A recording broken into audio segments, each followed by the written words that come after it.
Bismillahirrahmanirrahim. Atas nama Allah yang Maha Pengasih lagi Maha Penyayang. Assalamualaikum warahmatullahi wabarakatuh. Apa kabar Bapak semuanya?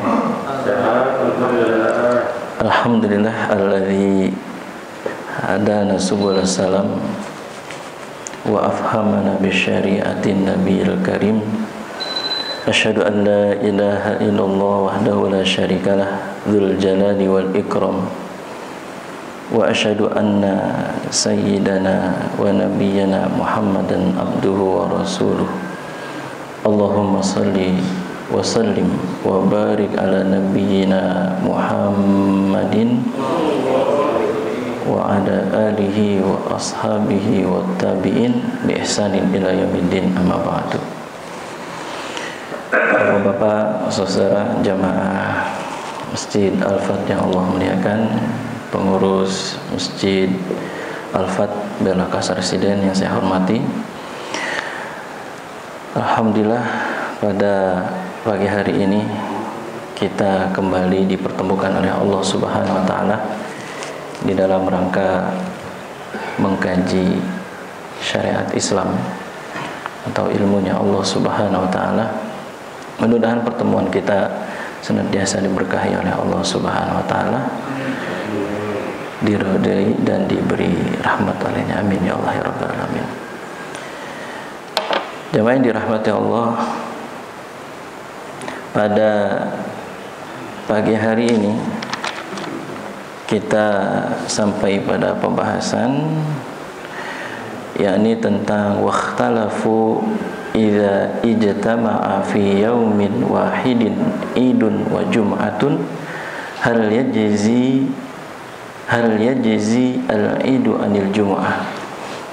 Apabila hari raya bertepatan dengan hari Jumat, apakah tak perlu sholat Jumat lagi kalau sudah sholat Id? Ini menurut pendapat ulama.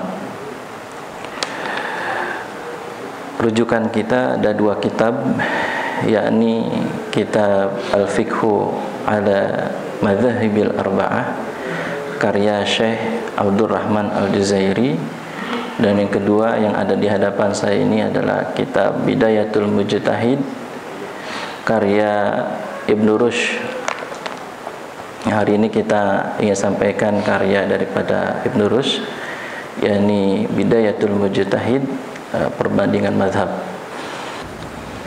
Nah, jamaah yang dirahmati Allah taala, taib, kita langsung masuk karena sebentar lagi kita akan hari raya Idul Adha, dan jatuh insyaallah hari raya pada tahun 1441 Hijriah ini hari Jumat tanggal 31 Juli 2020. Cuman terjadi untuk tahun ini 1441 terjadi lebaran kembar. Ya, lebaran kembar di Jerman dan di negara-negara Eropa lainnya antara NU dan Muhammadiyah. Tahun ini ya, 1441 Hijriah. Tapi alhamdulillah di Indonesia bareng. Alhamdulillah.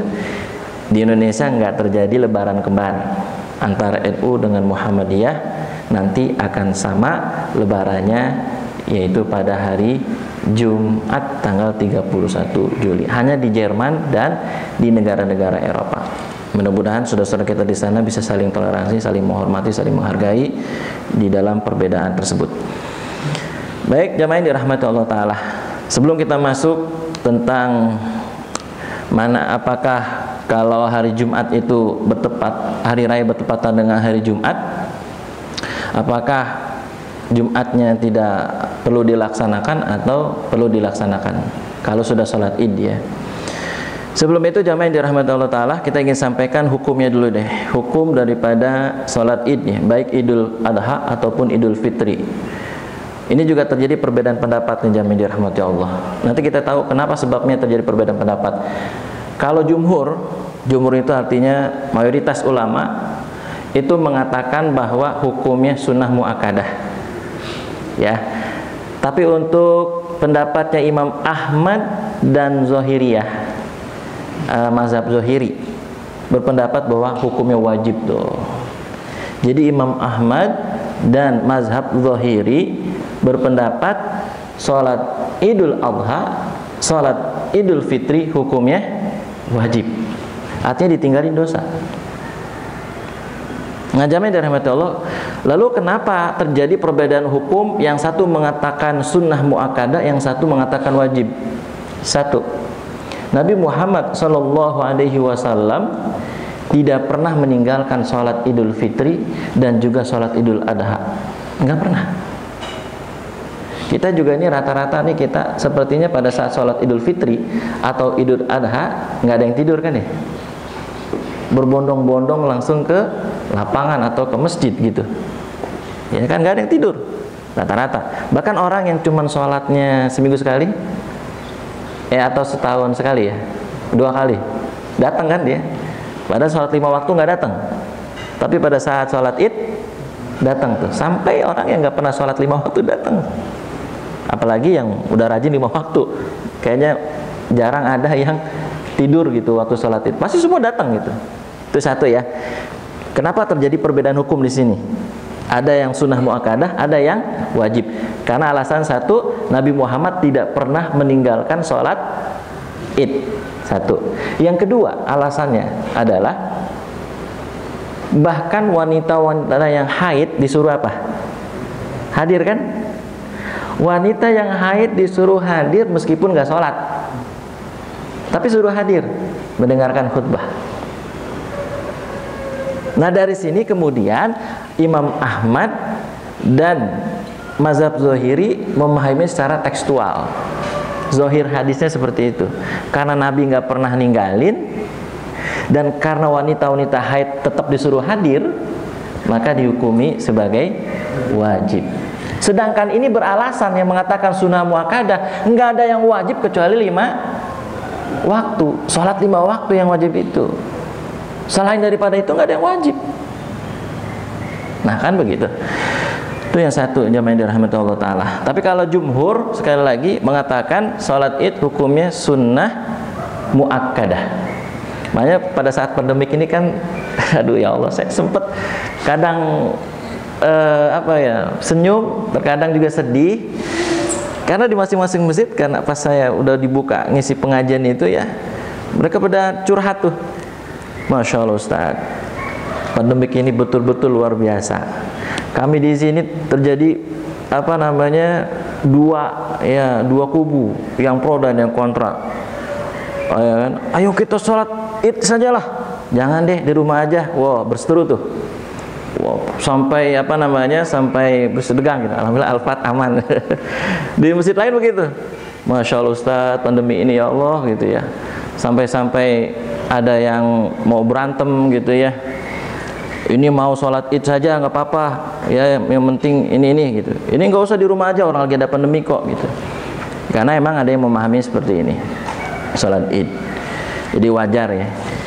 Jangan sholat Id, sholat Jumat aja begitu.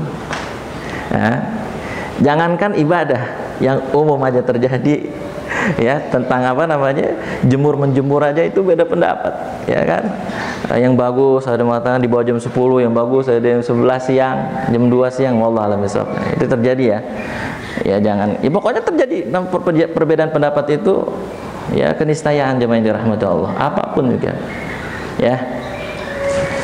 Jadi hukumnya sunnah muakkadah jumhur. Sedangkan Imam Ahmad dan Zahiriyah mengatakan hukumnya adalah wajib. Kemudian yang kedua, ajma'al ulama annahuma bila adzanin wala iqamatin. Telah sepakat, jadi ajma itu artinya telah sepakat ulama bahwa di dalam sholat Id ini nggak ada adzan, nggak ada qomat. Ya. Kang Ali ini waktu itu adzan ya, waktu sholat Idul Fitri. Padahal maksudnya bukan adzan, tapi biasa kalau mau sholat suka ada muazin yang ini ya, menandakan mau sholat. Atau kalau mau khutbah khatib mau khutbah biasanya muadzin ada peringatan supaya ansitu, ya kan, wa asma'u, dengarkanlah gitu. Bukan adzan sebenarnya, ya, tapi nggak apa-apa ya, udah lewat itu. Jadi ajma'al ulama sepakat annahuma bila adzanin wala iqamatin, bahwa di dalam salat id itu tidak ada adzan dan tidak ada qomat. Li thubuti dzalika an Rasulillah sallallahu alaihi wasallam, karena itu telah tetap dan telah tegas ada di dalam hadis Nabi Muhammad sallallahu alaihi wasallam bahwa salat id itu tidak ada adzan dan tidak ada qomat. Kemudian juga ajma'al ulama, telah sepakat ulama, anna taqdimas sholati alal khutbati, bahwa sholat itu didahulukan daripada khutbah. Sholat dulu baru khutbah. Itu telah menjadi kesepakatan para ulama. Li thubuti dzalika aidan an Rasulillah sallallahu alaihi wasallam, karena mendahulukan salat baru khutbah itu juga telah tetap hadisnya dari Nabi Muhammad sallallahu alaihi wasallam. Illa maruya an Utsman bin Affan annahu akhara shalah wa qaddamal khutbah. Tapi ada riwayat, tapi riwayat ini syadz. Apa tuh syadz? Syadz itu aneh, asing. Ya, syadz itu artinya dalam ilmu hadis itu asing. Yaitu ada riwayat asing atau syadz dari Utsman bin Affan annahu akhara shalah wa qaddamal khutbah. Ada riwayat seperti itu, yaitu mendahulukan salat daripada mendahulukan khutbah daripada salat. Tapi ada ilatnya. Ini ilatnya adalah li alla yaftariqu an-nasu qabla al-khutbah. Ilatnya, kenapa khutbah didahulukan daripada salat? Biar jamaah nggak kabur. Biar ketika khutbah jamaah itu tetap gitu. Sebab boleh jadi kalau misalkan sholatnya duluan, khutbahnya belakangan, habis sholat bubar gitu. Jadi ada ilatnya sebenarnya jamaah yang dirahmati Allah Ta'ala. Cuman kalau kesepakatannya itu adalah sholat dulu baru khutbah. Nah, ini udah biasa dilakukan oleh kita mayoritas Islam Indonesia. Kemudian jamaah yang dirahmati Allah Ta'ala, nah ini penting juga nih tema yang berikutnya, tentang masalah perbedaan takbir. Ini kalau nggak ngerti ilmu ini, diomongin sekampung 7 hari 7 malam. Ya, masalah takbir. Dalam kitab ini Ibnu Rushd mengambil 2 pendapat yang masyhur, yaitu pendapat Imam Malik, ya, dan pendapat Imam Syafi'i. Ini yang paling masyhur, ya, bahwa menurut pendapatnya Imam Malik, takbir itu pada rakaat pertama 7 kali takbir, ya, sudah sama takbiratul ihram. Takbir kedua itu 5 kali takbir, sudah sama takbiratul qiyam atau sama aja takbiratul ihram. Ya. Jadi kalau menurut Imam Malik 7 kali takbir itu sudah sama takbiratul ihram. Rakaat pertama. Rakaat kedua 5 kali takbir juga sudah sama takbiratul ihram. Sementara menurut Imam Syafi'i rakaat pertama 7 kali takbir ditambah takbiratul ihram jadi 8. Jadi 7 itu para ulama, karena nggak disebut detailnya gitu. Apakah 7 takbir itu sama takbiratul ihram atau enggak gitu. Makanya wajar terjadi perbedaan pendapat di kalangan para ulama. Jelas ya. Jadi kita biasanya pakai yang 7 plus 1 dan 5 plus 1. Tapi jamaah yang dirahmati Allah, takbir-takbir ini yang 7 plus 1, 5 plus 1 atau 7 saja atau 5 saja, itu sunnah, bukan termasuk rukun, bukan juga termasuk wajib. Artinya kalau ada bapak-bapak Atau kalau ada imam yang lupa ternyata baru 4 misalnya, atau yang takbir kedua baru misalnya baru 3, sah sholatnya. Jadi nggak perlu dikodok. Kalau dikodok berantakan, kacau balau. Ada imam yang lupa, jadi abis sebelum Al-Fatihah takbir ya kan? Dia langsung Al-Fatihah, nggak ada takbir, langsung sebelum ruku dikodok. Akhirnya yang akhwat, yang ibu-ibu bingung, ya, sebelum ruku, ya mereka udah berantakan semua.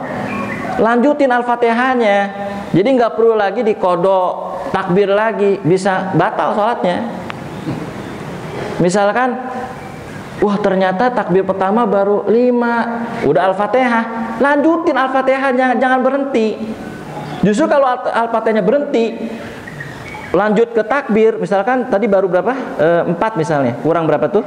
3 umpama. Dia kodok 3, nggak sah sholatnya sudah. Lanjutkan Al-Fatihahnya. Jadi nggak ada urusan dengan kurangnya takbir. Yang dirahmati Allah Ta'ala. Ada yang kayak gitu tuh. Ya, kayaknya takbir itu seolah-olah rukun, ya, seolah-olah wajib, padahal tidak. Jadi kalau takbirnya kurang, diomongin orang kampung 7 hari 7. Ini imamnya ini takbirnya masa cuman sekian. Atau ada yang kelebihan, imamnya takbirnya bukannya 7 malah 9. Ya, diomongin itu. Nah, ini kurangnya ilmu seperti itu. Mestinya jangan seperti itu kalau dia tahu nggak akan terjadi seperti itu kalau dia tahu ilmunya, ya. Ada juga sama ketika ada imam yang lupa rakaat sholat kelebihan atau kurang, langsung ini imamnya banyak maksiat. Imamnya ini kalau sholat lagi ngelamun nih kayaknya nih, ya. Padahal jamaah yang dirahmati Allah, tidaklah seperti itu kalau kita tahu ilmunya. Bahwasanya itu adalah sifat manusiawi yang juga pernah terjadi pada diri Nabi Muhammad Sallallahu Alaihi Wasallam. Jadi kalau ngelihat sejarah Nabi Muhammad tuh, kita mah seringnya yang lebih-lebih gitu ya. Dalam arti yang nggak lebihnya itu kita nggak lihat, seperti ini misalnya lupanya Nabi Muhammad di dalam rakaat sholat, ya kadang-kadang nggak dilihat gitu. Akhirnya kalau ada imam yang lupa, maka langsung diomongin 7 hari 7 malam oleh kampung. Itu di perkampungan ya, beda dengan perkotaan sudah lebih modern atau moderat, jadi nggak diomongin lagi itu. Tapi kalau di kampung itu bisa berabe itu urusan, ya. Sekali lagi, kita aja nih kalau di kampung, saya udah sampai nih waktu pengajian yang lalu ya, kita sholat Jumat nggak pakai kain sarung diomongin, ya, atau sholat nggak pakai kain sarung tuh diomongin, bahkan dicoret namanya, nggak boleh lagi khutbah Jumat di masjid tersebut karena nggak pakai kain sarung. Kan nggak benar itu sebenarnya ya. Tapi kalau saya pribadi, kalau pakai kain sarung itu bukan karena wajib, tapi karena enak aja kalau sholat pakai kain sarung, nyaman gitu. Beda dengan kalau kita pakai celana, ya betul ya. Tapi tergantung orang sih masing-masing. Ada yang nyaman dengan celana mungkin, ada yang nyaman dengan ada yang nyaman dengan gamis gitu. Wallahu a'lam bishawab. Ya. Tapi kalau saya pribadi bukan karena wajib, ya karena memang nyaman aja buat sholat gitu. Ya jadi kita ikutin aja maunya pengurus masjid. Jadi jangan sampai kekeh. Waduh kalau begitu berantem lah akhirnya. Oh nggak wajib kan kain sarung. Ya sudah, namanya orang udah lanjut usia, harus kita banyak memahami atau memaklumi gitu. Kalau diajak ini jadi berabe gitu ya, madarotnya lebih besar madarotnya. Itu jamaah rahmatullah taala. Kemudian perbedaan yang berikutnya adalah tentang rafa'a yadaihi, mengangkat tangan. Mengangkat tangan. Karena dalam teks hadis cuma mengatakan Nabi Muhammad dalam sholat Id dan Idul Adha itu mengangkat tangan rafa'a yadaihi pada saat takbiratul ihram. Makanya mazhab Maliki, Imam Malik mengatakan bahwa ngangkat tangan pada saat takbir Idul Adha Idul Fitri itu cuma waktu takbiratul ihram pertama aja. Allahu Akbar. Setelah itu nggak angkat tangan lagi. Allahu Akbar, Allahu Akbar, Allahu Akbar. sampai 7 kali. Karena apa? Teksnya cuma begitu. Rafa'a yadayhi. Nabi Muhammad SAW takbiratul ihram pada rakaat pertama untuk 7 kali takbir. Jadi nggak disebutin takbir yang kedua, ketiga, keempat, kelima sampai ketujuh, angkat tangan apa enggak, nggak disebutin. Ini yang terjadi perbedaan pendapat di situ. Karena nggak multi tafsir di situ. Tapi Imam Syafi'i menafsirkan Imam Syafi'i bahwa ya sama aja. Takbir yang pertama, kedua, ketiga tetap angkat tangan. Ya kan?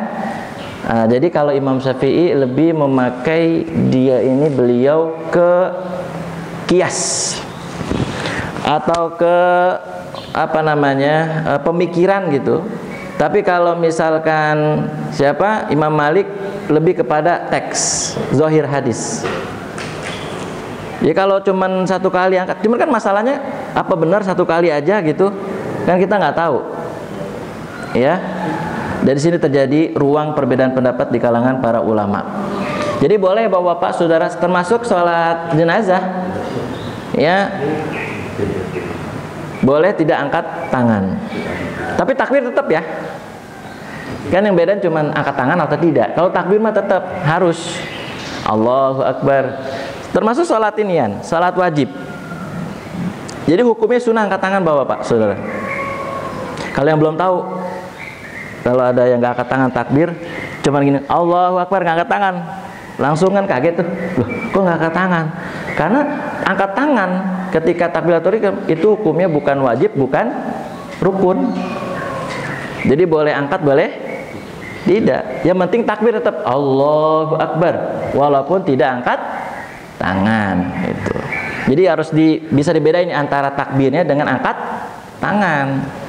Nggak bisa disamain itu jamaah dirahmati Allah Ta'ala. Hukumnya berbeda. Kemudian yang berikutnya yang juga penting, yakni wakhtalafu idza ijtama'a fi yaumin wahidin idun wa jum'atun hal yajzi al-idu anil jum'ah. Misalnya hari raya bertemu dengan hari Jumat, bertepatan dengan paslah hari ini, tahun ini insya Allah kita bertepatan dengan hari Jumat tanggal 31 Juli.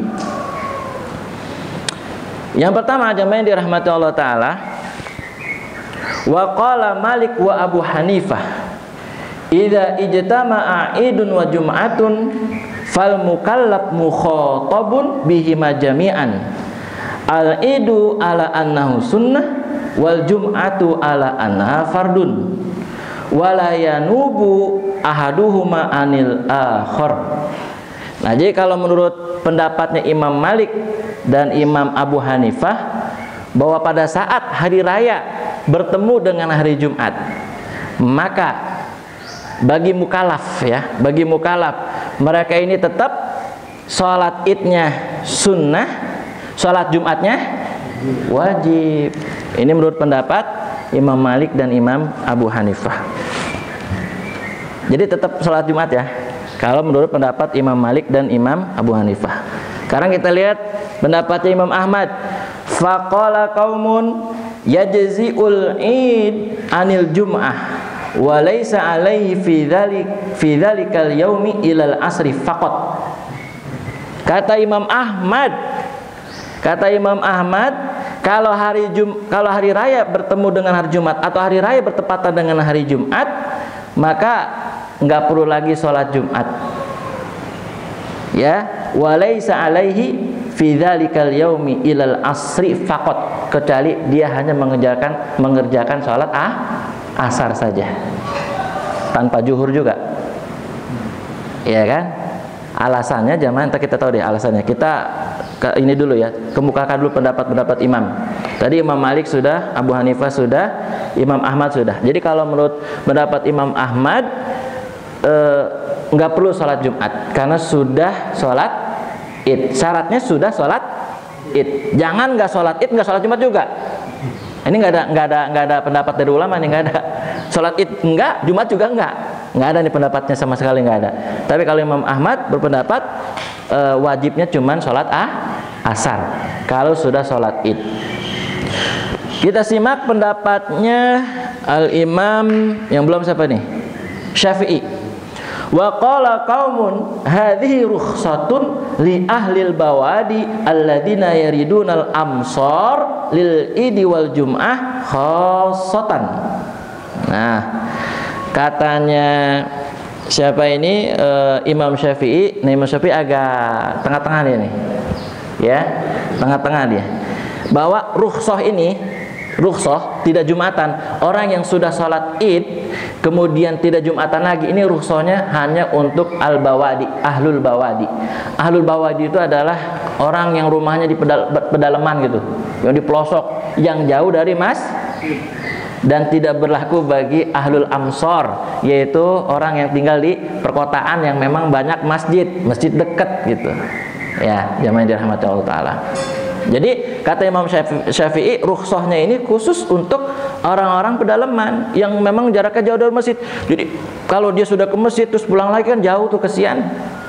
Jadi nggak perlu lagi Jumatan tuh. Kalau menurut mazhab Syafi'i. Jadi rukhsahnya seperti itu.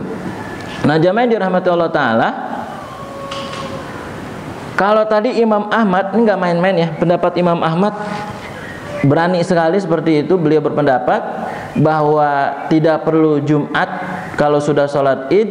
Ini beliau mengutip pendapat wabihi qala atau waruwiya dzalika an Ibnu Zubair wa Ali. Jadi ini pendapat, atau kalau dalam hadis pendapat sahabat itu apa namanya? Athar.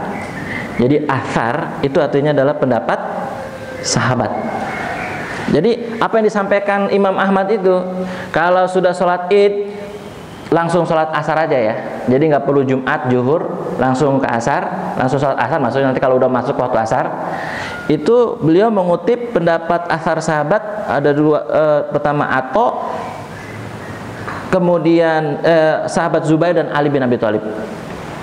Ya, jadi beliau mengutip pendapat sahabat Zubair dan Ali bin Abi Thalib.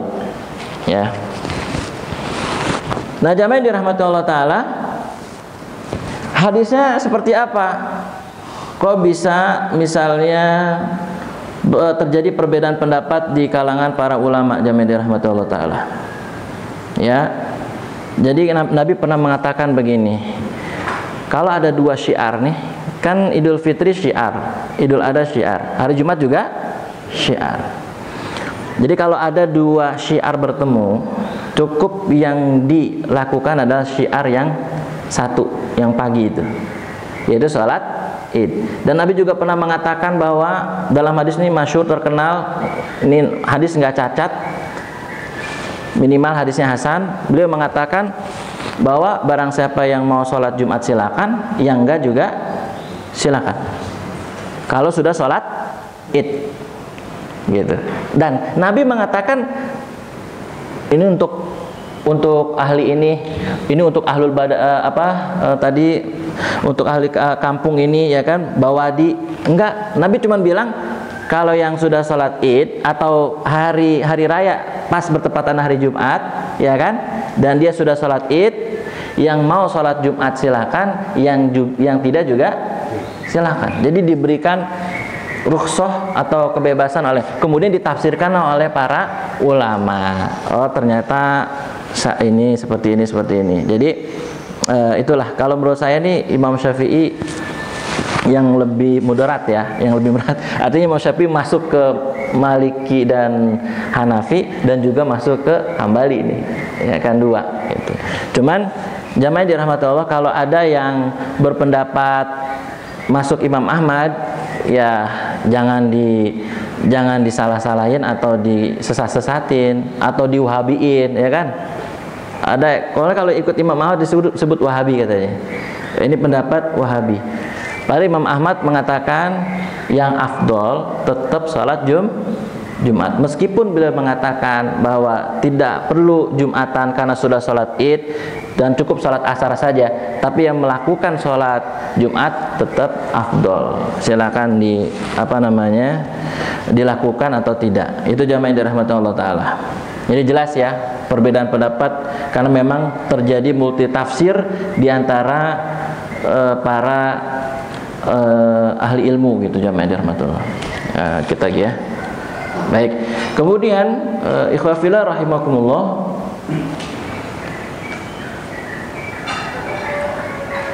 Nah ini juga disama. Yani wakhtalafu fiman tafutahu sholatil id ma'al imam. Ini kalau misalkan orang yang telat nih, masbuk, sholat id ini masbuk. Misalnya udah selesai gitu, imam udah selesai, baru datang dia kesiangan, atau dia cuman khutbah, atau khutbah juga udah selesai dia baru datang, umpama, ya kan? Ada nggak? Kayaknya jarang sih, tapi ada gitu mungkin ya. Jadi pas datang-datang udah bubar semua gitu ya. Ya kayak kemarin kayaknya karena ada pandemik, ada jamaah yang lapor saya, Ustaz kok udah bubar? Emang dipercepat ininya, sholatnya gitu. Ada yang mungkin ada yang sudah datang, kemudian lihat udah mulai dia balik lagi. Nah, jamaah yang dirahmati Allah, ini kita simak pendapat dari para imam ya. Yang pertama, ketika misalnya seseorang itu telat datang atau masbuk sholat id, bal yaqdiha, maka menurut mazhabnya Syafi'i dan Abu Thur ini gurunya Imam Syafi'i ya, Wa Abu Thur, di qadha. Kalau misalnya telatnya 1 rakaat, ya 1 rakaat. Nanti setelah selesai salam imam, dia naik lagi 1 rakaat kan. Kalau misalkan udah mau salam, ya berarti dia qadha lagi 2 rakaat. Ya samalah seperti sholat biasa gitu kalau ketinggalan. Jadi nggak perlu pakai takbir lagi, nggak usah. Ya. Tapi kalau mau takbir pun ya silakan saja gitu. Tapi itu hanya sunnah, hukumnya nggak wajib. Kemudian menurut pendapat Imam Syafi'i ya dia harus diqadha. Nah ini menurut pendapat yang lain Imam Ahmad nih, yusolli arba'an, dia mesti sholat 4 rakaat. Sholat 4 rakaat. Karena beliau, ini pendapat beliau dari selain Imam Ahmad, juga dari Ibnu Mas'ud sih, katanya disandarkan kepada Ibnu Mas'ud radhiyallahu anhu. Misalkan orang yang tidak sempat sholat id dan juga tidak sempat dengar khutbah, ini yang nggak sempat dengar khutbah dan nggak sempat sholat id, jadi sholatnya 4 rakaat. Sholatnya 4 rakaat gitu.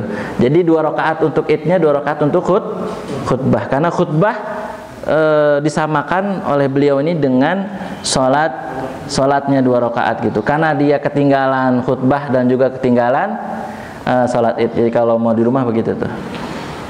Nah, jamaah yang dirahmati Allah Ta'ala, kemudian menurut pendapat imam selain imam yang ini, yaitu Imam Ahmad, Imam Syafi'i, wa qala qaumun la qada'a alaihi aslan, nggak ada qada udah. Kalau sudah telat ya sudah telat, nggak perlu lagi qada-qadaan. Ya kan? Jadi nggak perlu qada-qadaan lagi, langsung saja tidak perlu sholat lagi gitu. Dan insya Allah kalau dia niatnya memang untuk sholat, mudah-mudahan dapat pahala juga gitu, jamaah dirahmati Allah. Kita lagi jamaah dirahmati Allah Ta'ala. Yang berikutnya, yang keenam, tentang perbedaan waktu takbir nih, mulai takbirnya kapan gitu. Takbiran Allahu Akbar, Allahu Akbar, Allahu Akbar, La ilaha illallah, Wallahu Akbar, Allahu Akbar, walillahil hamd.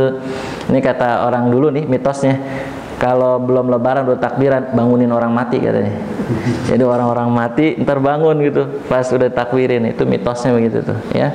Padahal nggak ada hubungannya dengan orang mati gitu ya. Ini jamaah yang dirahmati Allah, faqala jumhur ya, ini jumhur ulama mengatakan yukabbir indal guduwi ila sholati ya, yaitu takbir dimulai dari guduwi ya, dari subuh ya, dari subuh. Ini mazhab dari para sahabat nih. Wah, banyak banget ini sahabat, tabi'in, tabi'ut tabi'in, Imam Malik, Imam Ahmad, Ishaq wa Abu Thur. Ini banyak sekali. Jadi ini makanya disebut jumhur. Jadi mulai takbir itu ba'da subuh. Jadi sahabat-sahabat Nabi itu kalau mulai takbir Idul Fitri, ya, Idul Adha itu dimulai dari Idul Fitri dulu ya, dari subuh. Dari subuh. Dari habis salat subuh baru mulai takbiran.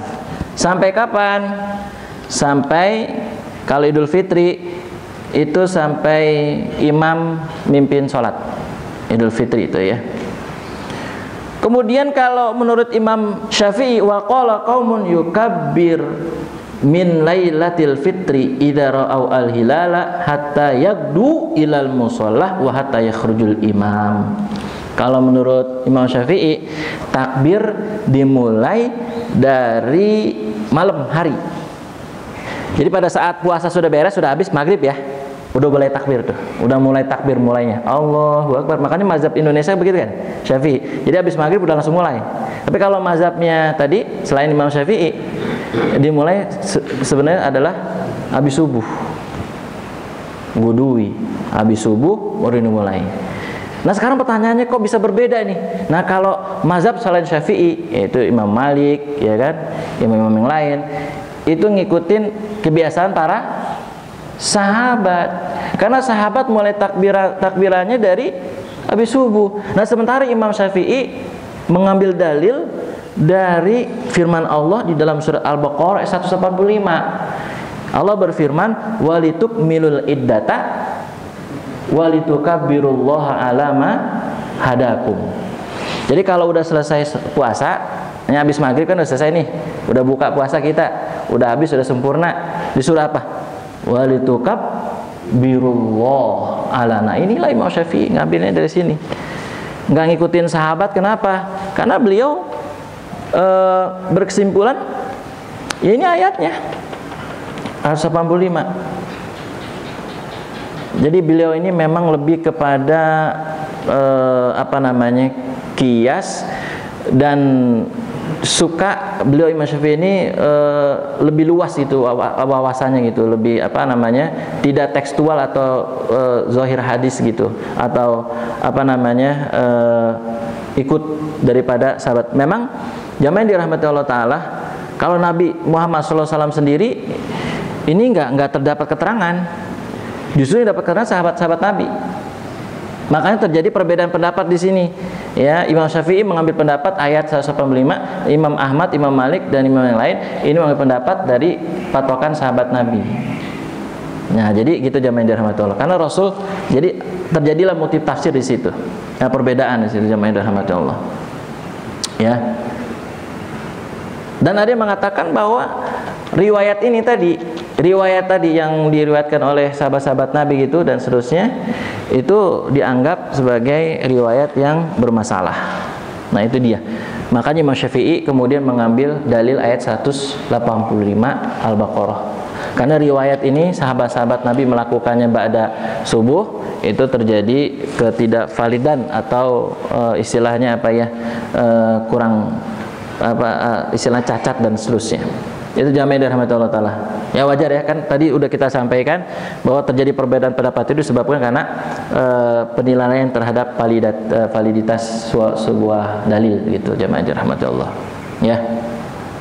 Kemudian kalau untuk sholat Idul Adha, kan kalau sholat Idul Fitri sepakat semua akhirnya itu sampai imam sholat ya, udah habis itu takbiran. Ya udah habis. Walaupun di awalnya terjadi perbedaan pendapat. Ya, kalau Imam Syafi'i dimulai dari ba'da maghrib lah gitu, malam, sedangkan imam yang lain dimulai ba'da subuh. Oke. Nah, kalau untuk Idul Adha, jamaah yang dirahmati Allah Ta'ala, faqala qaumin yukabbiru min salati subhi yauma Arafah ilal asri min akhiri ayyamit tasyrik wa bihi qala Sufyan wa Ahmad wa Abu Thur. Ya, ini kata Imam Ahmad bahwasanya takbir itu dimulai dari subuh di hari Arafah kali Idul Adha. Berarti hari Arafah itu pada tanggal 9 ya. Di tanggal 9 Zulhijjah itu mulai takbiran tuh udah. Tanggal 9 Zulhijjah waktu subuh sudah bisa dimulai takbiran. Ya, menurut pendapat Imam Ahmad. Sampai waktu asar di hari tasyrik yang terakhir, berarti tanggal 13. Tanggal 13 Zulhijjah hari waktu asar. Ya. Jadi waktu asar udah habis deh itu. Nah, sementara Imam Syafi'i waqila ya atau waqaumun yukabbir min salati zuhri min yaumin nahri ila salati subhi min akhiri ayyamit tasyrik wa huwa qaul Malik wa Syafi'i. Ini menurut Imam Malik dan Syafi'i, takbir untuk salat Idul Adha itu dimulai dari zuhur. Ba'da zuhur di hari nahar, yaitu tanggal 10 ya. Tanggal 10 Dzulhijjah. Berarti habis apa nih? Habis sholat Id ya. Sholat Id, kemudian sholat zuhur. Nah, baru mulai takbiran tuh di situ. Takbir. Selesainya sampai subuh deh. Selesai sampai subuh. Tanggal 13 tapi subuh. Kalau tadi kan tanggal 13 tapi asar. Kalau ini tanggal 13 subuh. Dimulainya juga tanggal 10 zuhur. Kalau yang tadi sebelum dimulainya tanggal 19 subuh. Jelas nih. Nah, kita rata-rata kalau untuk akhirnya sama nih Indonesia, padahal mazhabnya Syafi'i nih. Jadi ini yang disebut talfik nih. Pindah-pindah mazhab. Nah, kalau mau konsisten mazhab Syafi'i, berakhirnya tadi apa? Subuh dong. Subuh berakhirnya ya. Bukan asar kan? Karena asar bukan mazhabnya Syafi'i kan? Gitu. Mestinya berakhirnya subuh. Tapi kan coba lihat mesin-mesin Indonesia rata-rata asar udah selesai, bukannya subuh. Dan awalnya juga. Nah, inilah yang disebut dengan talfik, jamaah yang dirahmati Allah, pindah-pindah mazhab. Ada yang berpendapat pindah-pindah mazhab itu bagus dan boleh asal bisa memudahkan seseorang di dalam beragama. Itu. Jadi nggak taklid, nggak fanatik gitu, nggak terlalu fanatik dengan kelompoknya. Nah, itu jamaah yang dirahmati Allah Ta'ala. Mungkin kalau ada yang kurang-kurang nanti kita diskusikan saja. Mungkin kalau ada tema yang kelewat bisa disampaikan, jamaah yang dirahmati Allah Ta'ala. Jadi inilah kita belajar daripada fikih 4 mazhab atau perbandingan mazhab. Jadi tujuannya kita tahu terjadi perbedaan-perbedaan pendapat seperti itu disebabkan karena ini dan itu, sehingga kita bisa saling menghargai, saling menghormati satu sama lain, tidak cepat menuduh, memvonis seseorang sesat dan masuk neraka. Ya, nauzubillahi min dzalik. Karena boleh jadi menurut si A lebih kuat, menurut B belum tentu. B lebih kuat, seperti itu. Bisa jadi seperti itu, jamaah dirahmati Allah. Jadi boleh merasa benar tuh boleh, tapi yang nggak boleh adalah merasa paling benar tuh nggak boleh. Merasa benar boleh, tapi merasa paling benar ini yang tidak boleh. Karena apa? Kalau sudah ranah ijtihad, itu ranahnya klaim kebenaran itu absolut.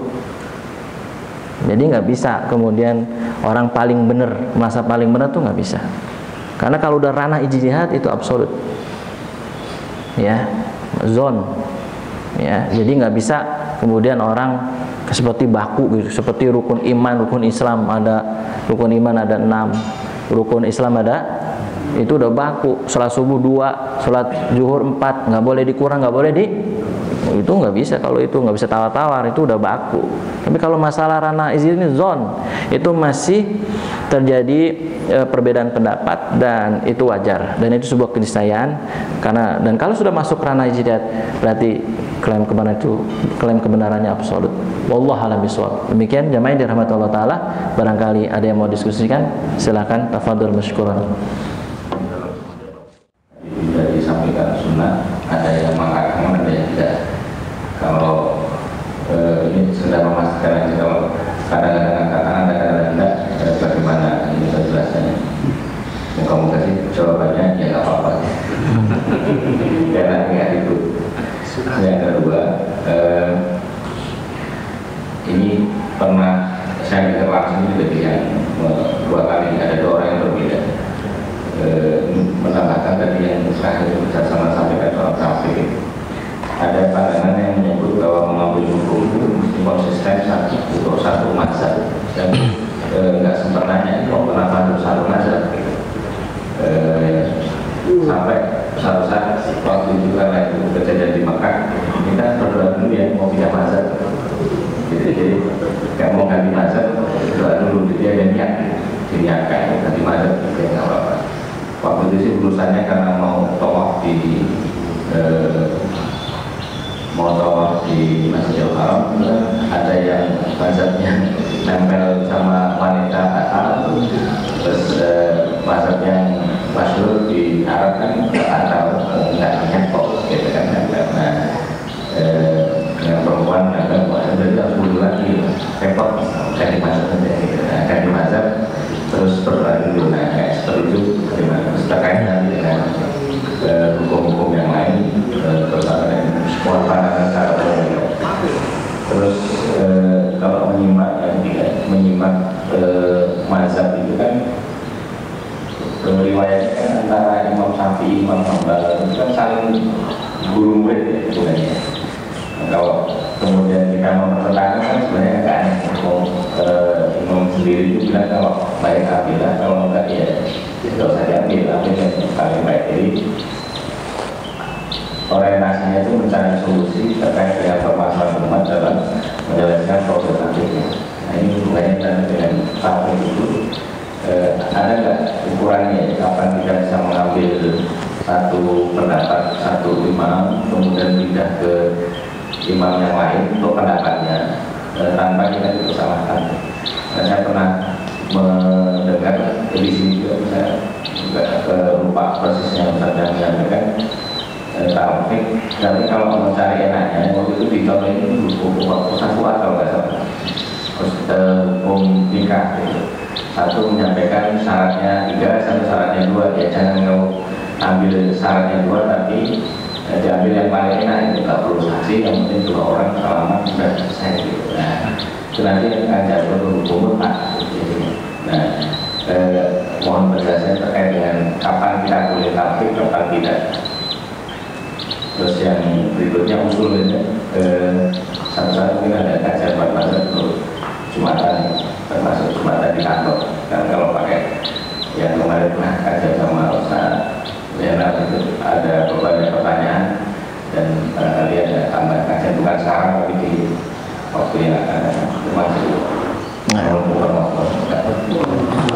warahmatullahi wabarakatuh. Baik, terima kasih Pak Edi. Pertanyaan sangat bagus sekali. Tambahan ya sebenarnya. Jadi gini jamaah rahmatullah taala.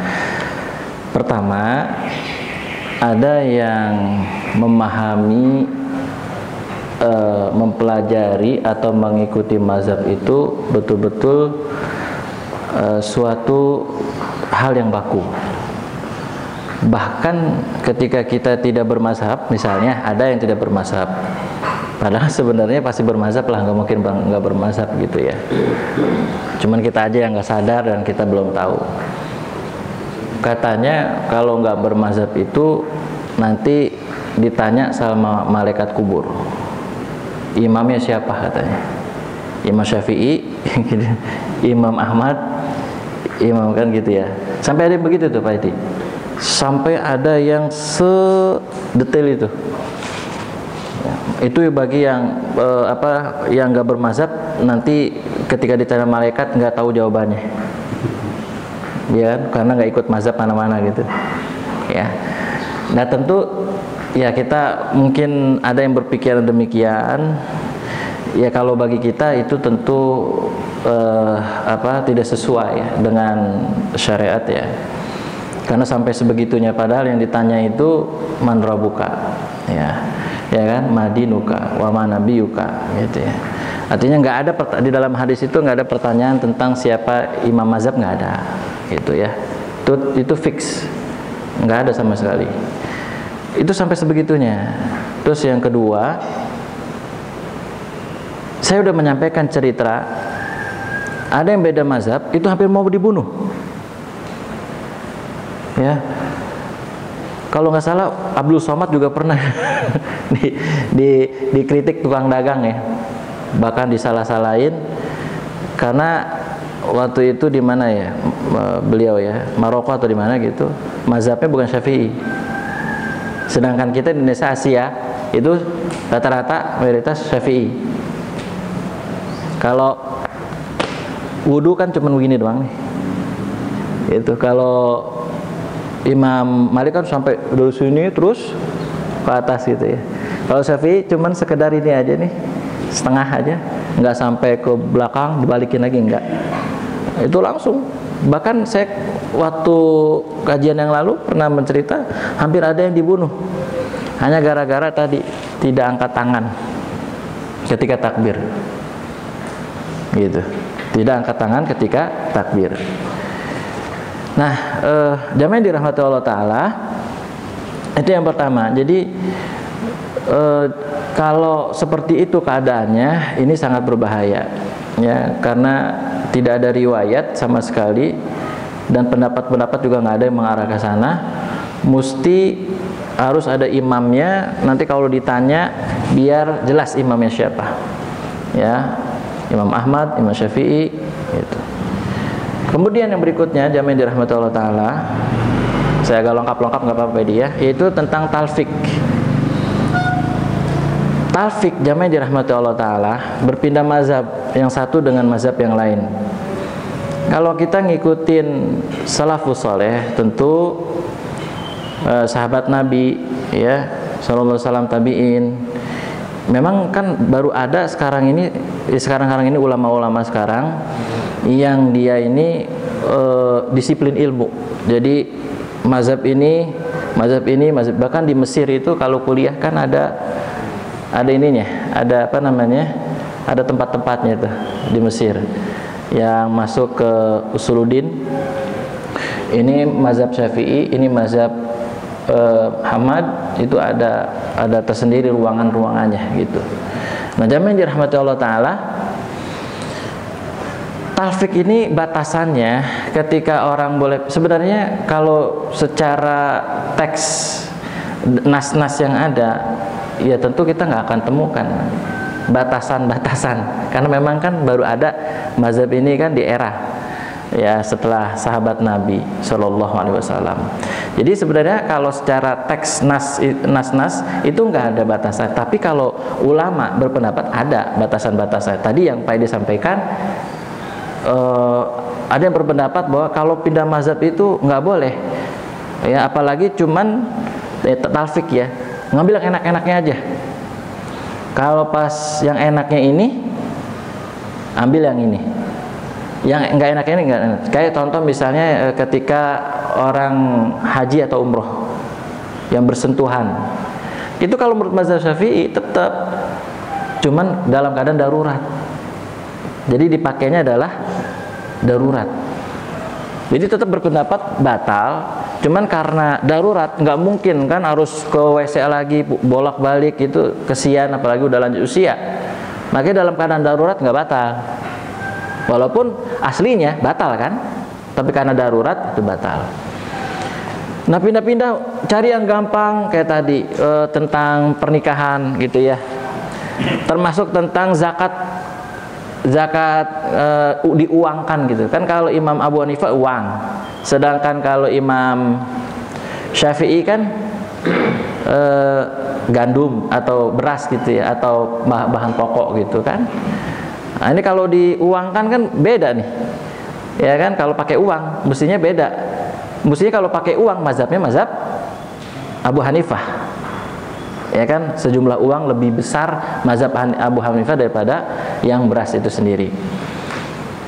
Tapi kalau konteksnya tadi, jamaah yang dirahmati Allah Ta'ala, ada yang mengatakan kalau dalam hal itu nggak boleh. Yang dalam hal tadi pernikahan, nanti jadi nikah apa tadi? Mut'ah ya, dan seterusnya.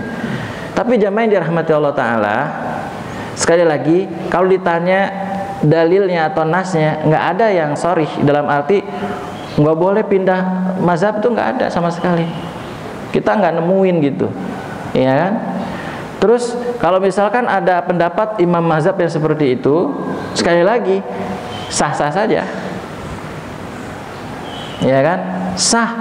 Kalau memang ada yang pendapat demikian dari imam mazhab ya, bukan imam Syiah ya tentunya. Kalau imam Syiah kita berlepas diri deh ya, karena yang diakui cuma 4, yaitu tadi Abu Hanifah, kemudian Malik, kemudian Syafi'i dan Ahmad. Selebih dari itu ya kurang diakui oleh ulama dunia gitu, sehingga nggak masuk kategori lah. Kalau ada yang berpendapat jadi Pak Edi, kalau selama masih ada pendapat dari imam mazhab yang 4 ini, Ahlus Sunnah wal Jamaah, itu silakan aja gitu. Walaupun mungkin mirip-mirip gitu, misalnya dengan Syiah gitu, ya kan, mirip dengan Syiah. Tapi kalau memang ada yang berpendapat demikian dan pendapatnya itu belum ditarik, belum dicabut, atau nggak ada kaul qadim, ada kaul jadid gitu ya, ya nggak apa-apa, sah-sah aja. Kan ada kaul jadid, ada kaul qadim. Pendapat yang lama, pendapat yang lama dihapus, kemudian yang dipegang pendapat yang baru gitu. Jadi kalau ada ustadz, ada juga ustadz banyak tuh yang dulunya pendapat demikian ternyata berubah tuh, ada kan, banyak sekali. Kayak misalnya Firanda Andirja itu, Ustadz Firanda Andirja, dulunya keras banget itu, sama seperti saya dulu. Abah juga tahu nih ya, Maulid sesat, Maulid Nabi itu sesat. Jadi yang mengamalkannya masuk neraka. Oh gitu. Termasuk Ustadz Firanda nih, dulunya begitu. Tapi pas masuk jurusan usul fikih berubah total. Ya kan? Tapi teman-temannya masih menyesatkan orang yang memperingati Maulid Nabi. Tapi beliau sudah berubah karena sudah masuk jurusan usul fikih, beliau dapat wawasan baru sehingga mengatakan tidak sesat dan tidak bid'ah yang memperingati Maulid. Jadi memperingati Maulid Nabi itu sama dengan orang mengingat sejarah manusia gitu. Orang tua kita, ulama. Kenapa mengingat ulama boleh, sementara mengingat sejarah Nabi atau kelahiran Nabi nggak boleh? Kan aneh gitu. Nah, jadi saya dulu pendapatnya bahwa Maulid itu ajaran dari Syiah, gitu. Syiah Fatimiyah, ya kan? Tapi ternyata saya salah sehingga saya tidak menghapus pendapat itu, ya kan? Kemudian saya lebih melihat Maulid itu isinya apa, Maulid Nabi. Kalau misalkan ada kesyirikan, baru nggak boleh. Tapi kalau cuma tausiah, kemudian baca Quran dan lain, nggak masalah, makan-makan. Ya. Tapi kalau ada kesyirikan, misalkan sesaji untuk yang Sang Hyang Widi atau siapa lah gitu, itu kan syirik itu, baru nggak boleh. Jadi syarat nggak boleh berlebihan, itu boleh seperti itu. Jadi itu gara-garanya karena kita memahami perbedaan pendapat. Kalau saya nggak memahami perbedaan pendapat sampai sekarang masih belum berubah, masih sesat-sesatin aja udah, ya kan? Ini yang celananya Isbal nih saya sesatin udah, masuk neraka. Yang celananya itu ngengser ke ya kan? Dulu saya gitu tuh, wah pokoknya saya anggap semua orang-orang itu sesat. Dan siapapun dia, MUI kek, siapa kek, ilmunya rendah. Ya. Karena merasa paling benar, bukan merasa benar tapi masih paling benar. Akhirnya kita babat habis semua tuh. Dicoret-coretin aja ceramah. Ini usah saman keras nih. Nggak boleh sama di sini nih. Begitu. Jadi jamaah dirahmati, padahal sebenarnya di bahasa hadis bukan celana ya. Bukan celana, nggak ada celana. Nggak ada celana. Coba, emang di hadis celana? Bukan. Gamis. Betul nggak? Bukan celana, gamis. Loh kok apa hubungan dengan celana kan gitu. Tapi kita hormatin dong. Kalau ada ulama yang seperti itu kita hormatin, nggak boleh dihina, ya gitu, nggak boleh dibully dan lain sebagainya. Kan ada yang karena sombong, ada yang tidak karena sombong. Jadi yang isbal itu masuk neraka itu karena sombong. Orang ada yang cingkrang sombong, ada nggak? Ada. Begitu. Jadi ketika memahami usul fikih begitu, kita lihat hadisnya ini dilihat dari banyak sisi gitu jamaah dirahmati Allah Ta'ala.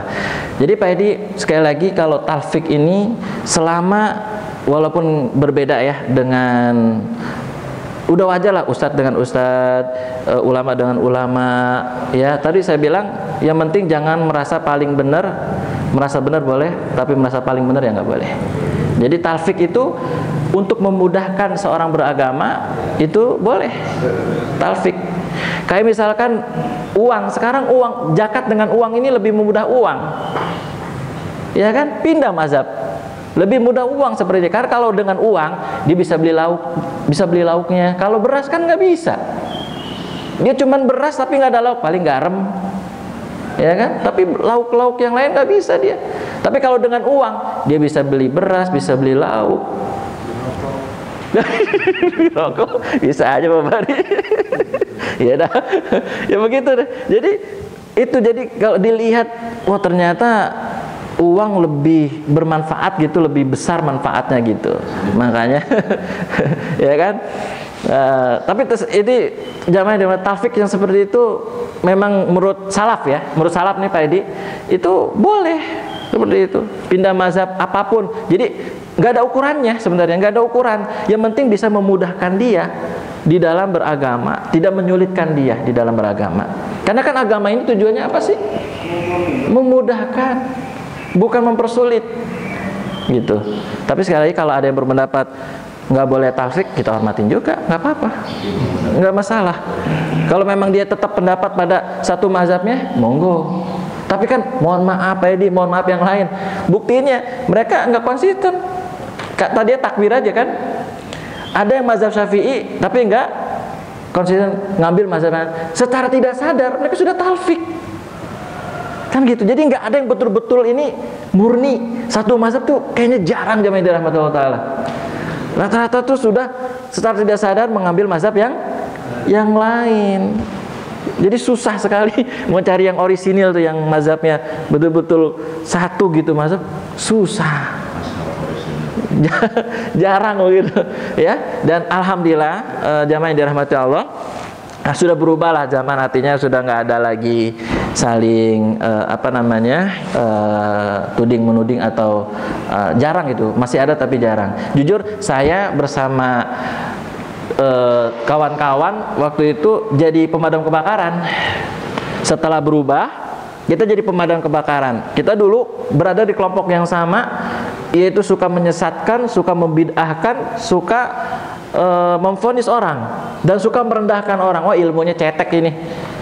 Nah kita tobat kepada Allah, kemudian kita menjadi pemadam kebakaran untuk menjadi penyatu daripada umat insya Allah, biar mereka saling hormat menghormati dan menghargai satu sama lain. Demikian Pak Edi, mungkin kalau ada yang kurang nanti kita tambah di WA atau di forum yang lain insya Allah. Gitu Pak Edi ya.